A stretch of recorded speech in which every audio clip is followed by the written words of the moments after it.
শীত মানেই আগে আমি মনে করতাম পিঠা খেতে নানি বাড়ি যাওয়া। এছাড়া আমার কাছে শীতকে বিশেষ কিছু মনে হয়নি। শুধু মনে হতো এই শীত আসছে, স্কুল ছুটি দিয়েছে, এবার নানিদের বাসায় যেতে হবে। সে যাই হোক, তো এখন তো আমার মেয়েটাও ছোট আর সেও পিঠা পাগল। তো নানি বাড়ি তো অত ঘন ঘন যাওয়া হয় না, যেহেতু আমরা চাকরি সূত্রে দূরে থাকি।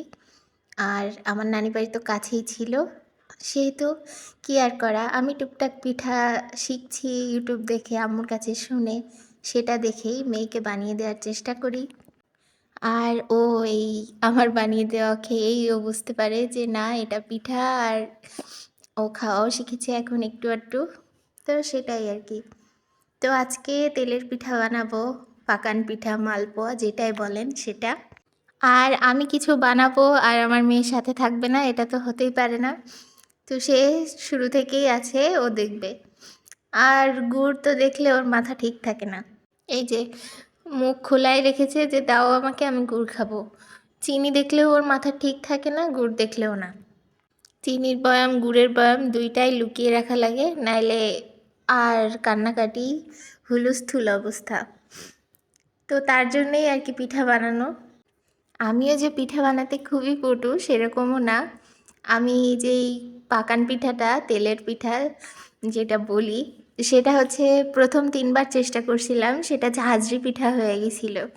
একদম ঝুরঝুর করে, শক্ত, ফুলছিল না, কিচ্ছু না, মানে ক্ষুদ্র ক্ষুদ্র ঝাঁঝরি পিঠা তেলে দিলেই। প্রথম 3বার এরকমই হয়েছে। গতবার বানাইছিলাম চিনি দিয়ে, সেটাও হয়েছিল চতুর্থবার। আর এই যে এটা পঞ্চমবার। তারপর থেকে এই যে পরশুদিনও বানাইলাম, সেদিনও হয়েছিল ষষ্ঠবার। মানে এখন বানাতে গেলে একটু একটু হয় আর কি। এখন আর নষ্ট হয় না, অসুবিধা হয় না মোটামুটি। পাকান পিঠা বানাতে একটু পাকা হয়েছি আর কি।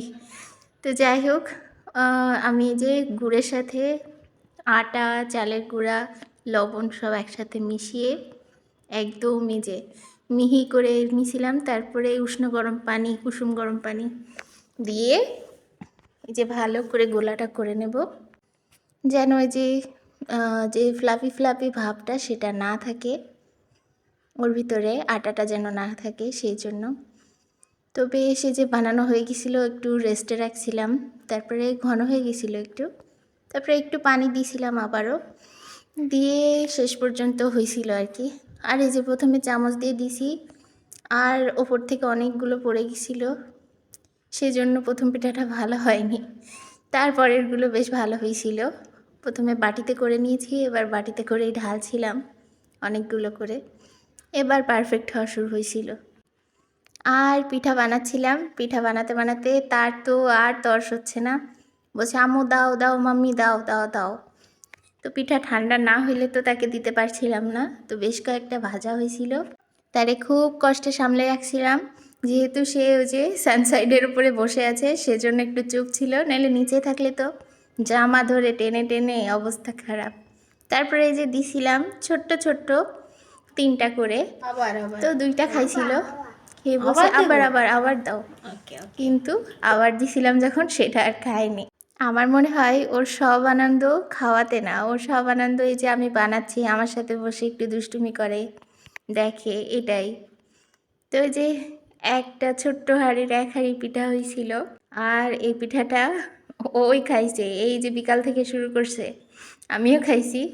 আর বাকিগুলো ছোট্ট ছোট্ট করে ওই খাইছে। পরের দিন সন্ধ্যা পর্যন্ত ও কিচ্ছু খাইছিল না, শুধু এই পিঠার উপরেই থেকেছিল। আল্লাহ হাফেজ।